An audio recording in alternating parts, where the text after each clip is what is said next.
आज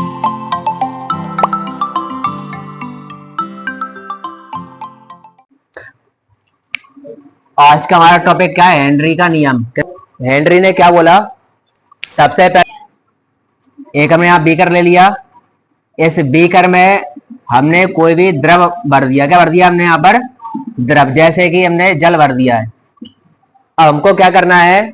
जल के अंदर गैस घोलना है। क्या घोलना है? अभी तक जो हम घोल रहे थे उसमें क्या घोल रहे थे? ठोस। क्या घोल रहे थे? अभी तक हमने जितने भी विलयन पढ़े वो सब क्या कौन से वाले पढ़े हमने? द्रव विलयन। मतलब कि आपने द्रव में किसको बोला था? ठोस को बोला था। अब हम द्रव में किसको बोलेंगे?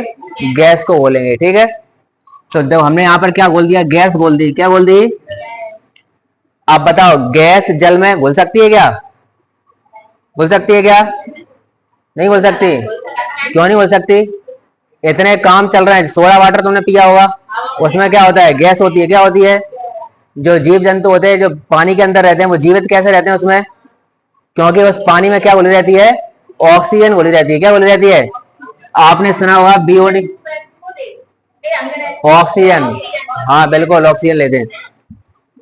आपने पढ़ा बीओडी, सुना है कि बीओडी का नाम? पर्यावरण में सुना हुआ या फिर बायोलॉजी में सुना हुआ? Biological oxygen demand. क्या होता है ये? मतलब कि पानी के अंदर कितनी ऑक्सीजन घुली हुई है। ठीक है, उसका लेवल नापने के लिए हम किस में मापते हैं उसको? बीओडी में।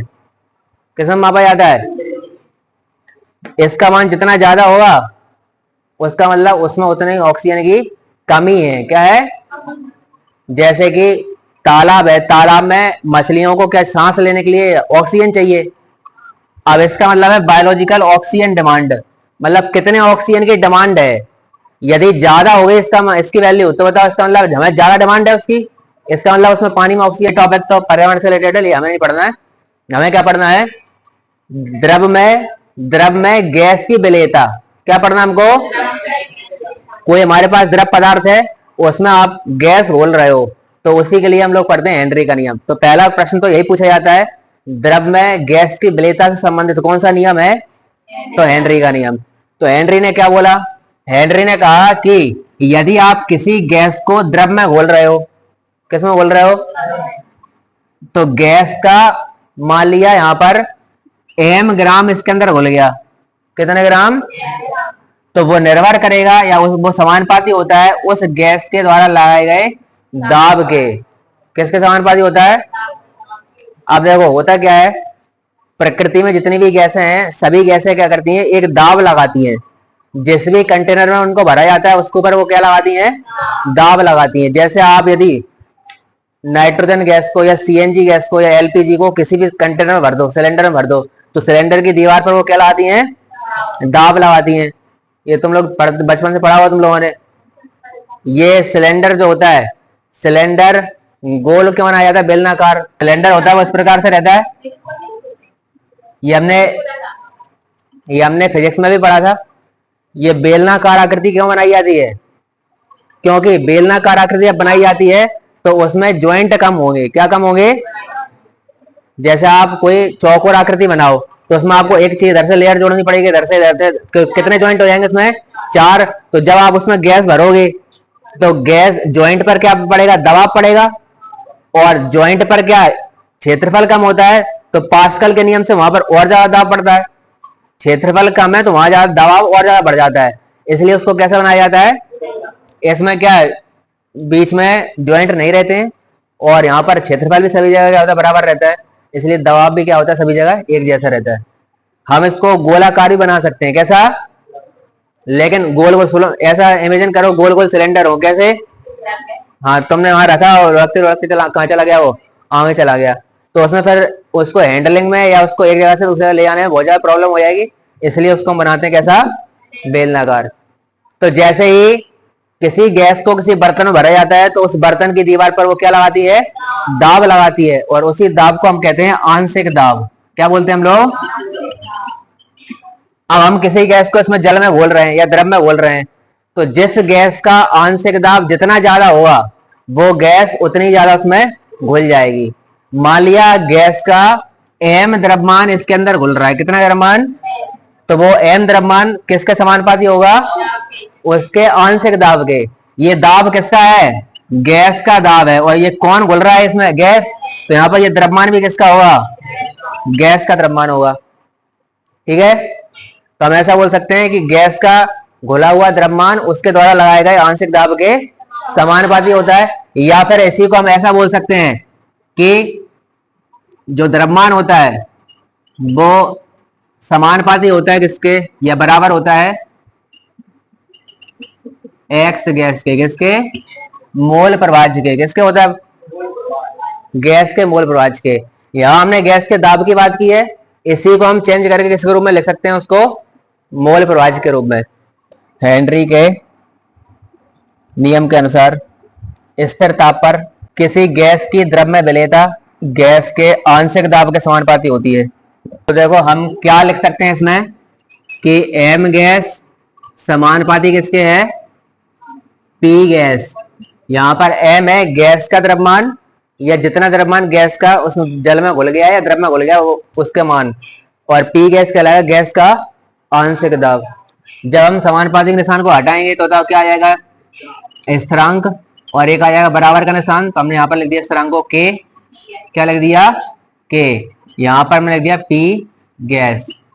यहाँ पर k कहलाता है अनुक्रमानुपाती स्थिरांक। क्या कहलाता है?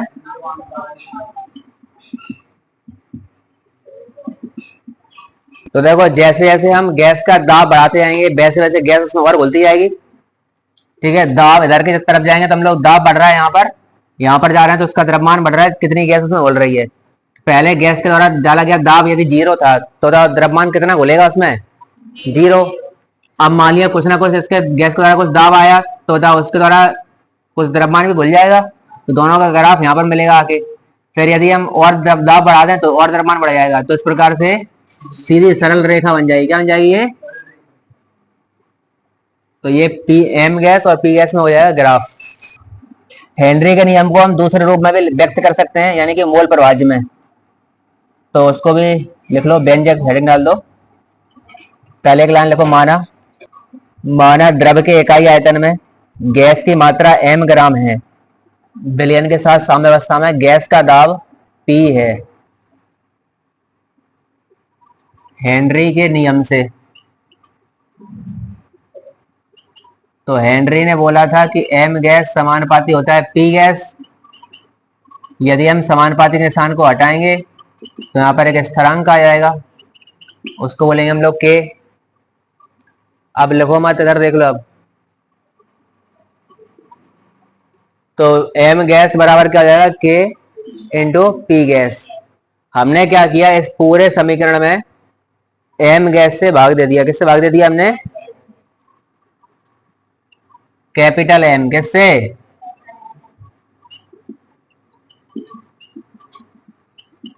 तो दोनों साइड हम कैपिटल M से भाग देंगे तो ये तो था m गैस, नीचे क्या आ जाएगा? Capital M gas.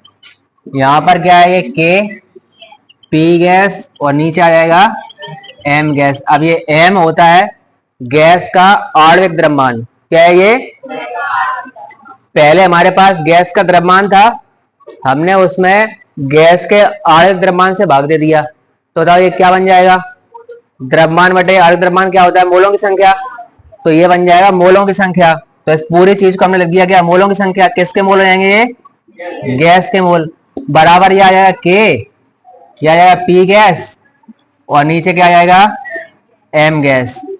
अब देखो हमने सभी जगह क्या कर दिया, यहां पर हमने बिलियन के मोलों से भाग दे दिया। किससे? दोनों ओर n। बिलियन के मोल मतलब टोटल मोल, बिलियन के मोल मतलब क्या होते हैं? कुल मोल। बिलियन और ब्लैक दोनों के मोल बोल सकते हैं हम लोग, या फिर इसको हम बोल देते हैं क्या? Na प्लस बी से भाग देने पर। तो देखो यहां पर क्या हो जाएगा? ये n गैस बटे Na प्लस बी। यहां पर क्या हो जाएगा? K upon M gas. इधर क्या आ जाएगा?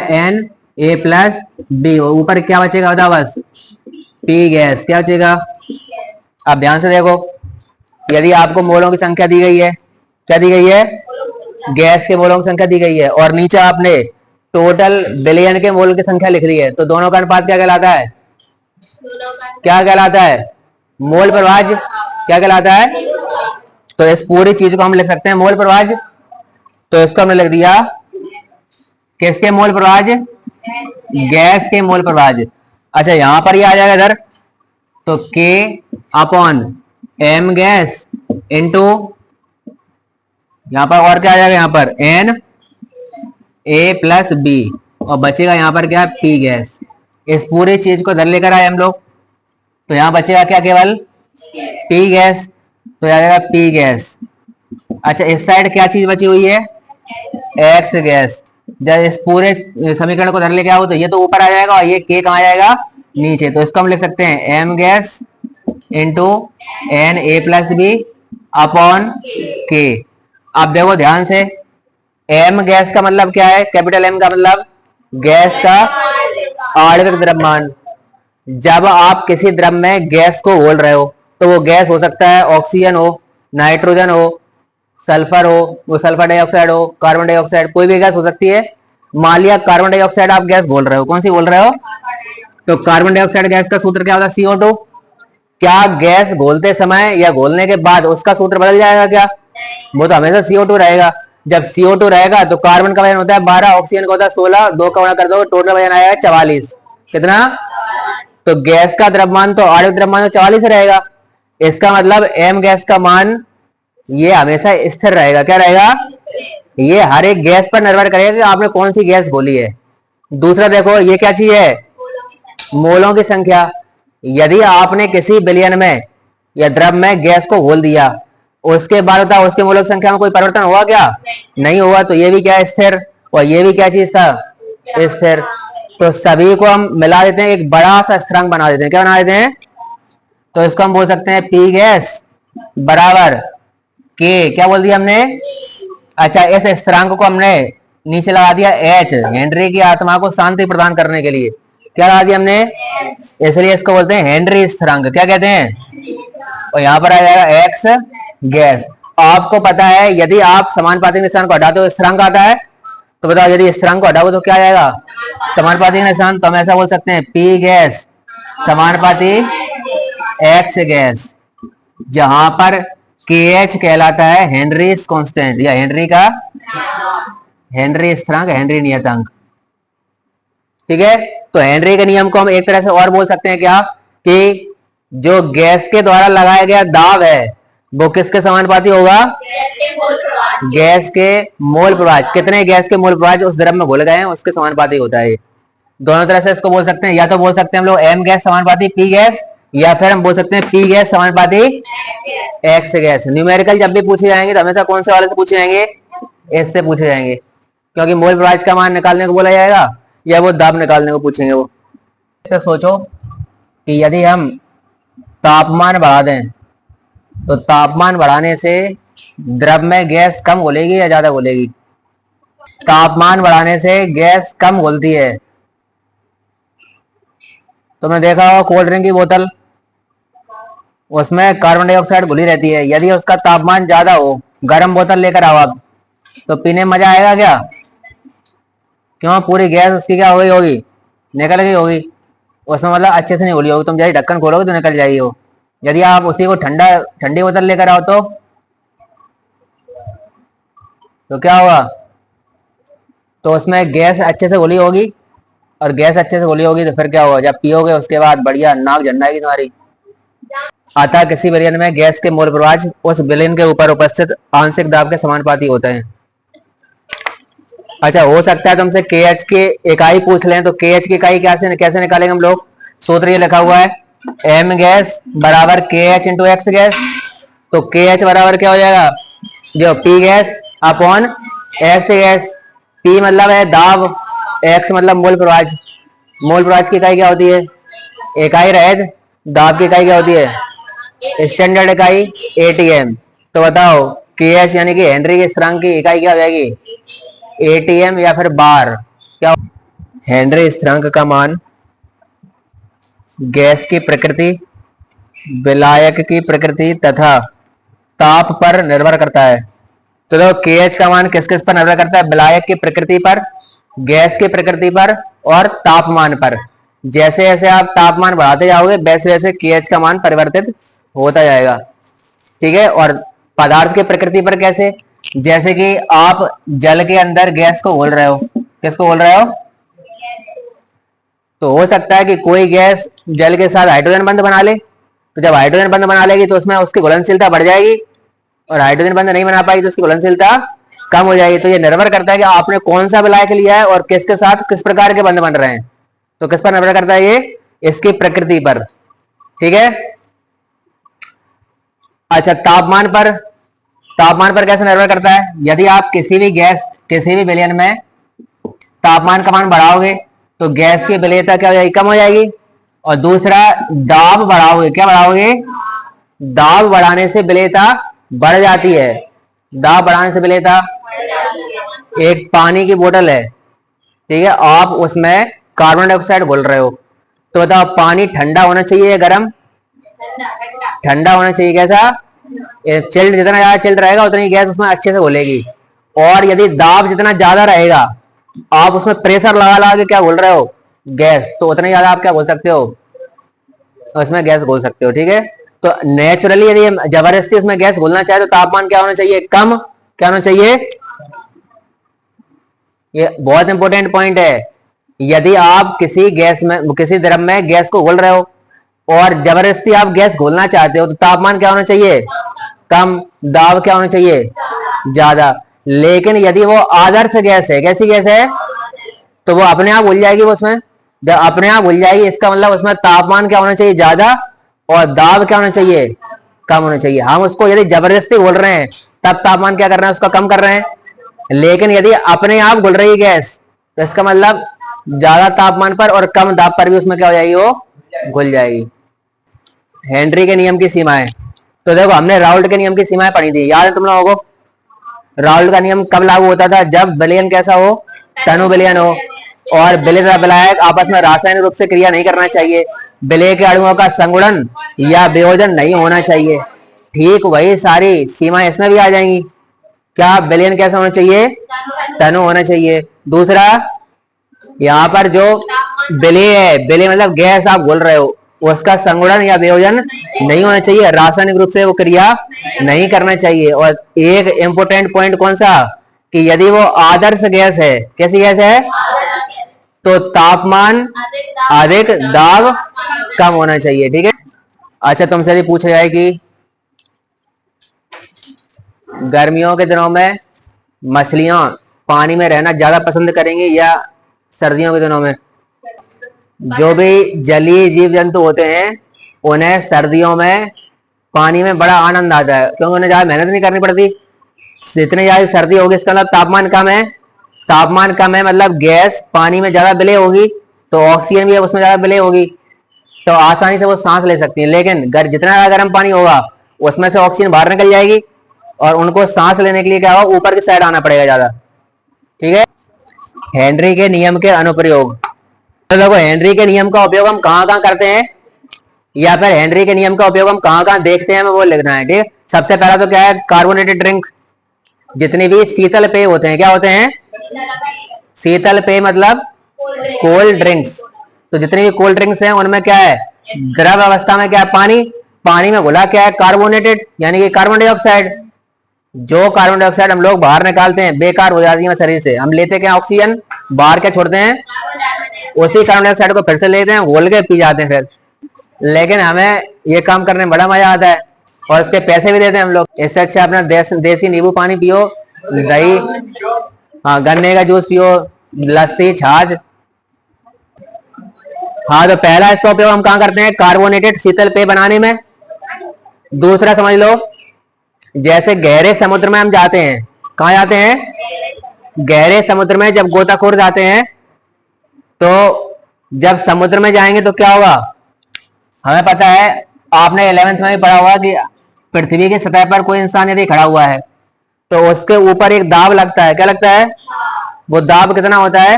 1 ATM। कितना मानते हैं उसको? यदि हम उसके इंसान के शरीर के ऊपर जो हवा भरी हुई है, क्या भरी है? आसपास पृथ्वी के वायुमंडल होगा और इस वायुमंडल में क्या भरी है? हवा। क्या भरी है इसमें बताओ? यहाँ खड़ा हुआ है कोई इंसान, तो इंसान के सर के ऊपर भी क्या भरी हुई है? हवा। तो इस हवा का पूरा वजन कहाँ आ रहा है? हमारे सर पर। और उसको हमने 11वीं क्लास में कैलकुलेट भी किया था। उसका वजन लगभग आया था एक छोटे हाथी के बराबर। किसके बराबर? मतलब कि हम अपने सर के ऊपर एक निरंतर एक भार महसूस कर रहे हैं, लेकिन हमें महसूस हो रहा है क्या? क्योंकि हम बचपन से ही महसूस कर रहे हैं ऐसा। हमें उसकी क्या पड़ गई है? आदत पड़ गई है। ठीक है, तो इतना भार हम महसूस कर रहे हैं। अब कोई इंसान है, यदि कोई इंसान समुद्र के अंदर जा रहा है, कहाँ जा रहा है? तो समुद्र क्या पृथ्वी के नीचे गड्ढा टाइप का होगा, यहाँ पानी भरा हुआ है, ये तैरने के लिए इसमें गया, तो कुछ दाब तो इसके ऊपर जो हवा थी उसके द्वारा है, और अब ये एक्स्ट्रा दाब किसकी वजह से आ गया? पानी की वजह से। तो बताओ, जब एक्स्ट्रा दाब इसके ऊपर आ गया तो दाब बढ़ाने से गैस की द्रव में विलेयता क्या हो जाती है? बढ़ जाती है। दाब बढ़ाने से विलेयता क्या हो जाती है? बढ़ जाती है। तो ये क्या करता है? अपने पीठ के ऊपर एक सिलेंडर टांग के ले जाता है। उस सिलेंडर में भरी रहती है ऑक्सीजन। क्या भरी रहती है? ठीक है, क्योंकि पानी में सांस लेगा, कहां से लेगा वो? अच्छा, एक और आपको फैक्ट पता होना चाहिए कि हमें सांस लेने के लिए जितना ऑक्सीजन जरूरी है उतना ही नाइट्रोजन जरूरी है। हम लोग क्या करते हैं, जब सांस लेते हैं तो ऑक्सीजन अपने अंदर जाती है, ऑक्सीजन को ले कौन जाता है? नाइट्रोजन। कौन? ऑक्सीजन साथ में जाती है, नाइट्रोजन भी जाती है। ठीक है, मान लिया हमारा ये शरीर है और ये ऊपर से श्वसन नली आई है और पीछे ये क्या लगे हैं? ये फेफड़े हैं। क्या है?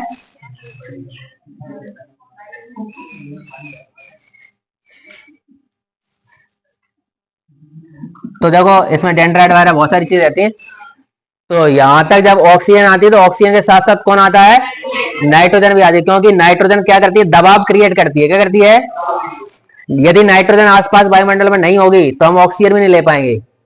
नाइट्रोजन क्या करती है? इसमें दाब डालती है, और नाइट्रोजन की वजह से ही हम क्या करते हैं? ऑक्सीजन को अंदर तक ला पाते हैं।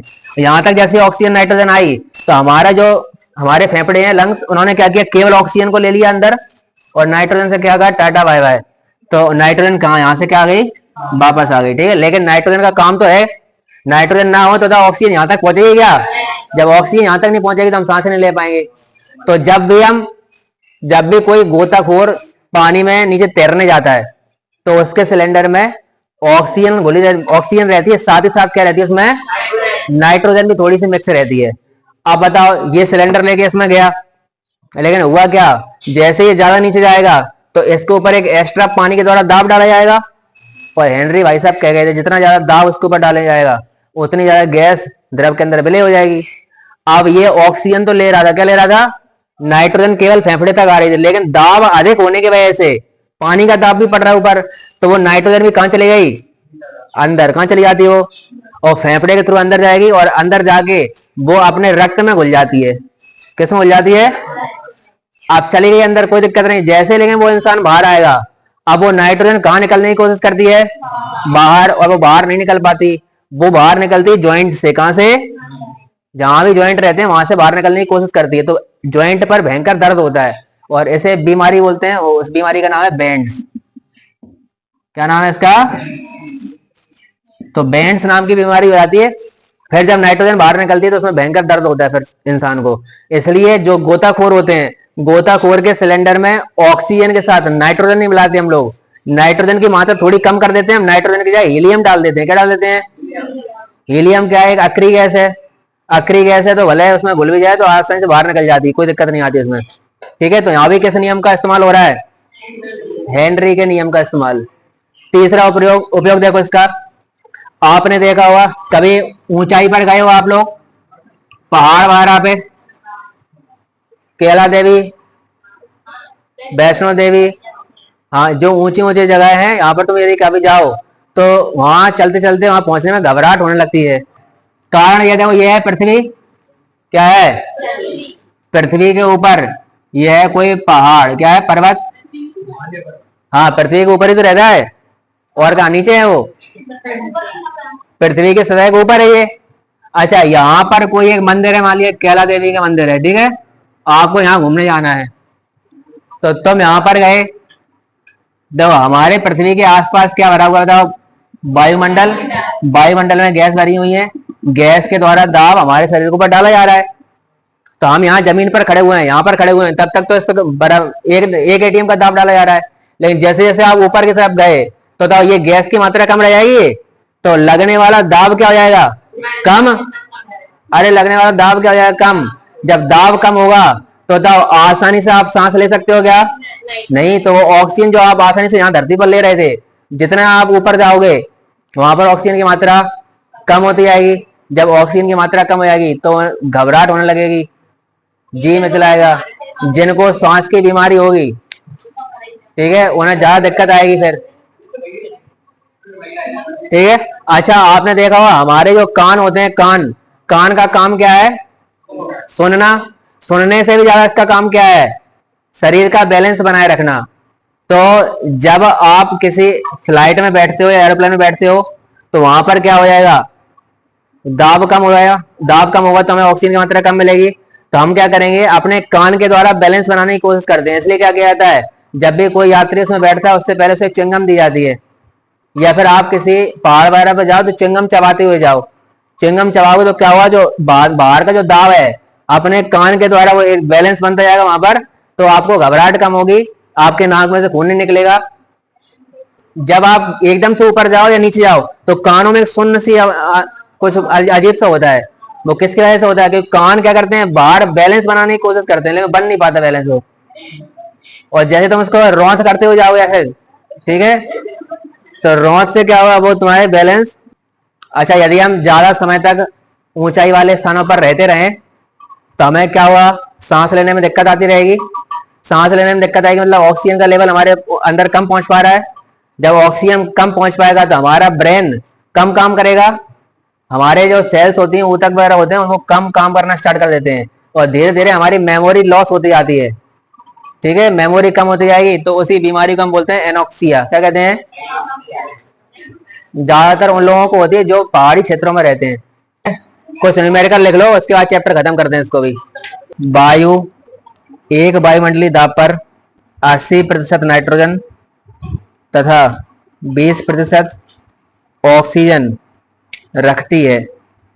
जल में ऑक्सीजन के मोलों की संख्या ज्ञात कीजिए। यदि ऑक्सीजन के लिए KH बराबर 3.2 × 10³ ATM।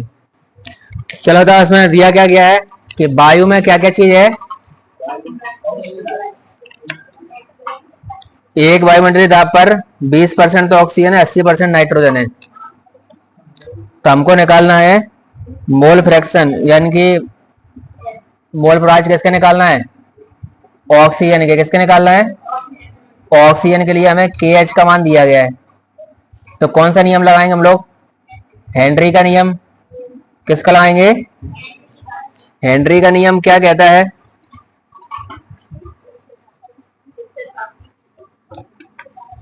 हेनरी के नियम में हमने देखा था कि P गैस बराबर होता है KH इंटू X गैस, होता है कि नहीं? अब आपको यह बोला गया है कि हमें मोल फ्रैक्शन तो निकालना है, मोल प्रवाह किसके निकालना है?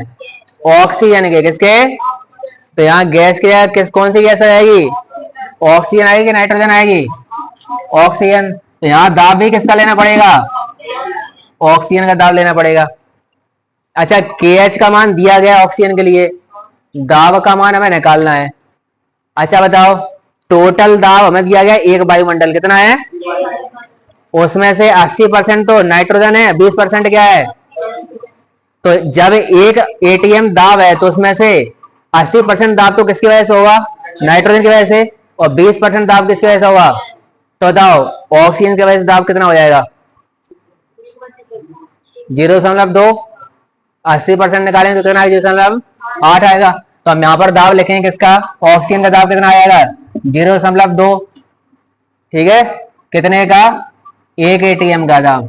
तो यहाँ पर KH का मान दिया गया 3 × 10³ 3 ATM। तो किसका मान निकल जाएगा?